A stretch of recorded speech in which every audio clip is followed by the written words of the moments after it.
એક વખત સાધુને વિચાર આવ્યો કે વિદ્યા અને જ્ઞાન મેળવીને જો હું એનો લાભ સમાજને ન આપું તો હું સમાજદ્રોહી ગણાવ. મારું જ્ઞાન જો બીજા લોકોના હિતમાં ઉપયોગી બને તો જે લેખે લાગે, અને પછી તો એ સાધુ વિહાર કરતા કરતા પાંચાલ રાજ્યમાં પહોંચ્યા. ત્યાં એક વાટિકામાં એમણે મુકામ કર્યો.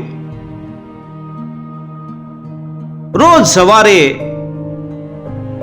નગરમાં ભિક્ષા માટે જાય,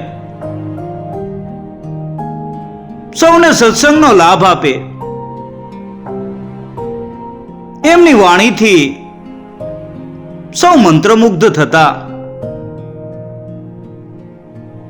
પાંચાલના રાજાને આ વાતની જાણ થઈ.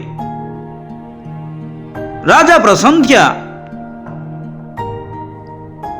તે પોતે વાટિકામાં આવ્યા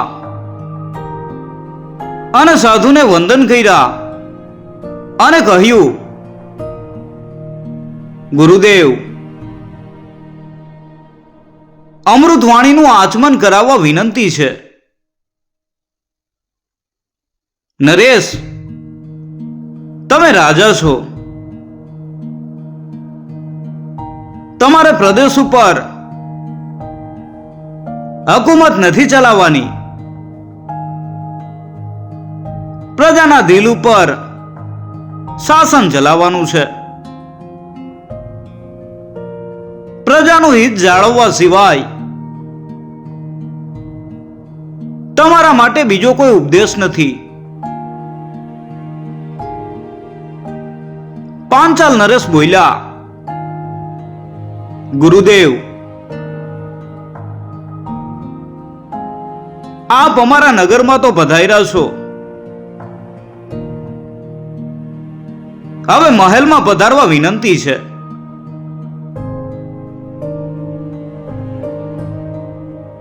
સાધુને મન, દિવાલોના મહેલ તો કેદખાનું હોય છે. રાજા, મહેલનો મોહ અમને ન શોભે. ગુરુદેવ, આપ જ્ઞાની છો, આપની સેવા અને આપના સત્સંગનો મને લાભ મળશે તો પ્રજાનું હિત જાળવવાનો મારો વિવેક પ્રબળ બનશે. ભલે. સાધુએ સંમતિ આપી. રાજા તો મહેલમાં આવ્યો. ગુરુદેવ માટે એક અલગ રૂમ સજાવ્યો. પછી પૂરા સન્માન સાથે તેમનો પ્રવેશ કરાવ્યો. પાંચાલ નરેશ દરરોજ સત્સંગ માટે આવે, સેવા કરે અને ઉપદેશનું આચમન કરે.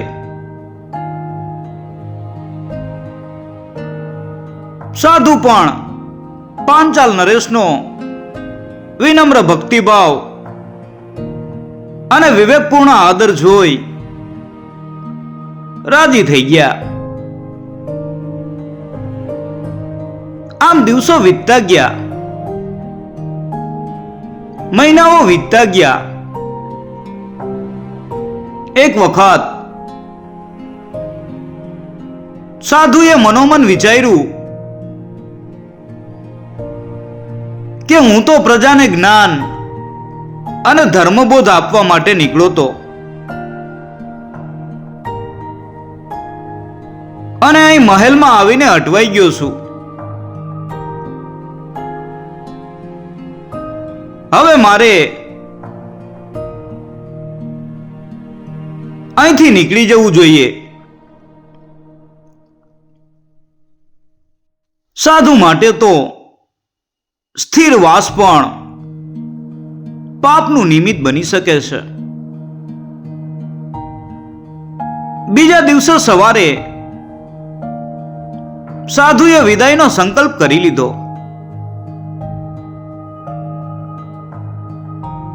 રાજાની રજા લઈને ચાલ્યા જવાનું નક્કી કર્યું. એ વખતે એમને એક છત્રી અને ચામડાના જોડાની જરૂર હતી.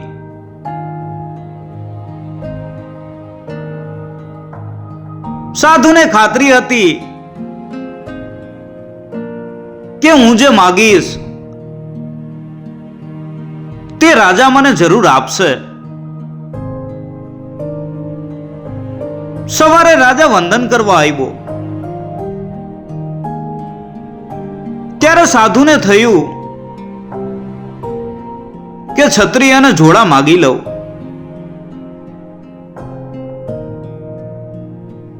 બસ પછી વિદાય લઉં.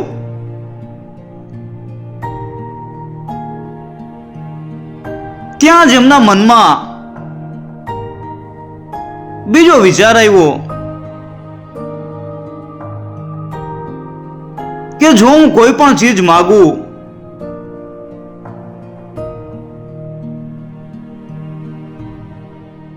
તો એમાં તો મારી લાચારી ગણાય. પરંતુ રાજા કદાચ મારી માગણી ના સંતોષી શકે અને દિલગીરી વ્યક્ત કરે તો એણે પણ લાચાર થવું પડે.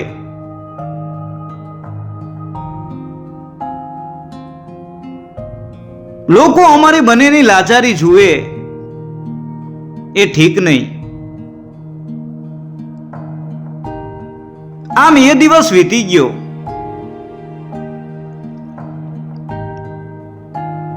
બીજા દિવસે ફરીથી રાજા વંદન કરવા આવ્યો.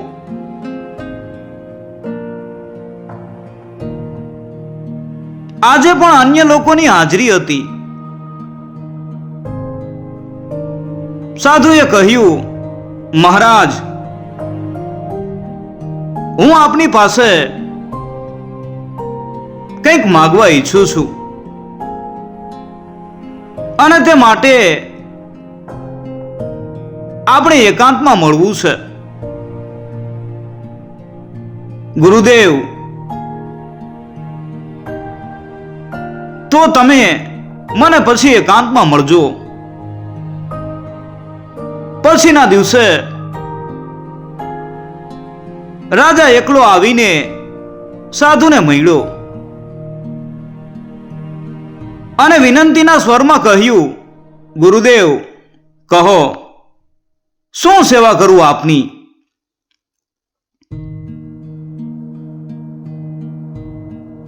સાધુ ફરીથી વિચારમાં પડી ગયા. એમણે વિચાર્યું કે મારા પ્રત્યે રાજાને આદરભાવ છે. મારી માગણી સાંભળીને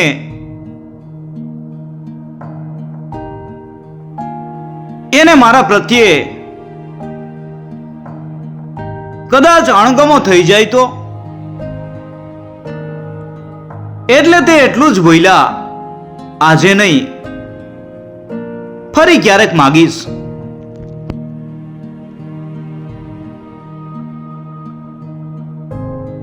વળી એકાદ બે દિવસ પછી ફરીથી રાજા એકાંતમાં મળ્યા. સાધુને થયું કે મારે અને રાજાને સારો સંબંધ છે. અમને એકબીજા પ્રત્યે માન સન્માન છે. હું માગણી કરું અને રાજા એ માગણી પૂરી ન કરી શકે તો અમારા સંબંધોમાં કટુતા આવી જાય. અને એવું અમારા બેમાંથી કોને ગમે? આમ ને આમ દિવસો વીતવા લાગ્યા. મહિનાઓ અને વર્ષો વીતવા લાગ્યા. રાજા દરરોજ એકાંતમાં મળે અને પેલી માગણીની વાત સાધુને યાદ કરાવે. સાધુ હવે પછી એમ કહીને વાતને પાછી ઠેલા કરે. રાજાને થયું કે આ ગુરુજી શેની માગણી કરવા માંગતા હશે? તે કેમ ખુલ્લા મનથી પોતાની ઈચ્છા વ્યક્ત નહીં કરતા હોય? શું તેમને મારા પ્રત્યે અવિશ્વાસ હશે કે પછી એમની માગણી બહુ મોટી હશે? હું તો એમના ચરણોમાં સઘળું સમર્પિત કરવા તૈયાર છું.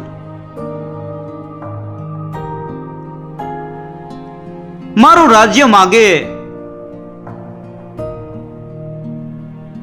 તો પણ પ્રસન્નતાથી ભેટ ધરી દઈશ.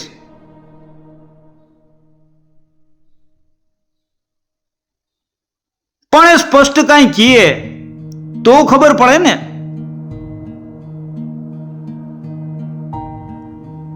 છેવટે રાજાએ સંકલ્પ કર્યો કે હવે તો આજે ગુરુજીને મળીને ખુલાસો કરી જ લેવો છે. અને રાજા એકાંતમાં સાધુને મળ્યો. વંદન કરીને બોલ્યો, ગુરુજી, 12.5 વર્ષથી આપ મારી પાસે માગણી રજૂ કરવાનું કહો છો, પણ કહેતા નથી કે આપને શેની જરૂર છે.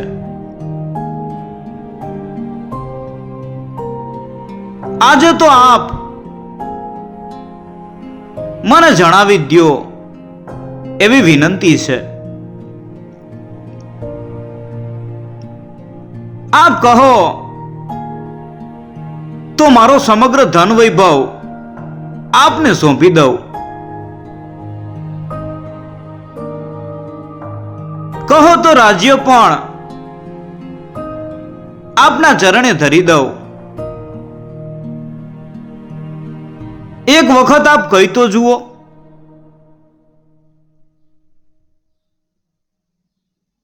સાધુએ કહ્યું, પાંચાલ નરેશ, મારે રાજપાટ અને ધન વૈભવ શું કામના? તો પછી આપની માગણી શું છે? રાજન, મારે હવે ફરી આત્મ સાધના માટે હિમાલય તરફ જવું છે. મારે એક છત્રી અને ચામડાના જોડાની જરૂર છે.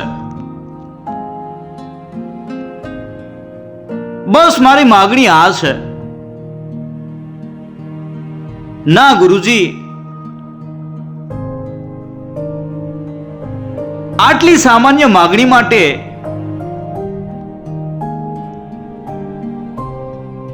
આપ આટલો બધો વખત મૂંઝાયા હોય એ શક્ય નથી.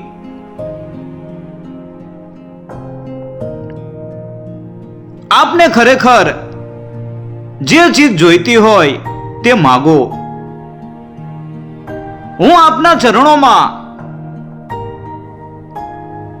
તે ચીજ ધરીને ધન્ય થઈશ. નરેશ, સાચી વાત કહું છું. મારે બીજો કોઈ ખપ નથી.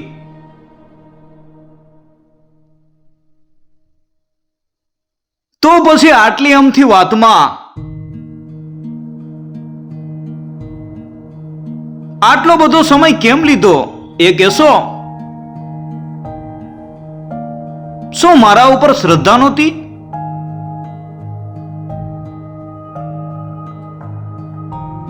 રાજન, માગણી મૂકવામાં મારી લાચારી હતી, અને કદાચ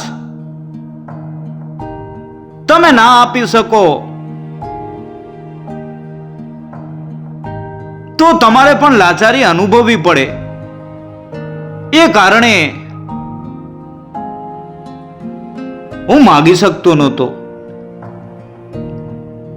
છેવટે રાજાએ ગુરુની માગણી પૂરી કરી અને સાધુએ વિદાય માંગી. રાજા બોલ્યો,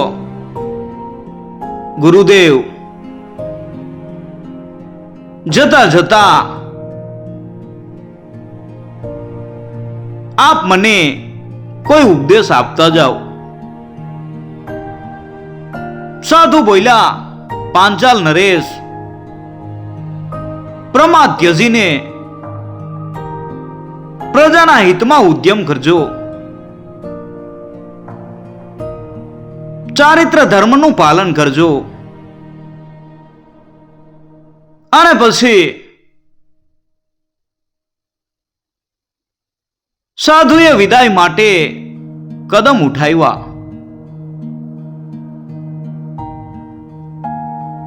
મિત્રો, આ વાર્તાના લેખક રોહિત શાહ છે.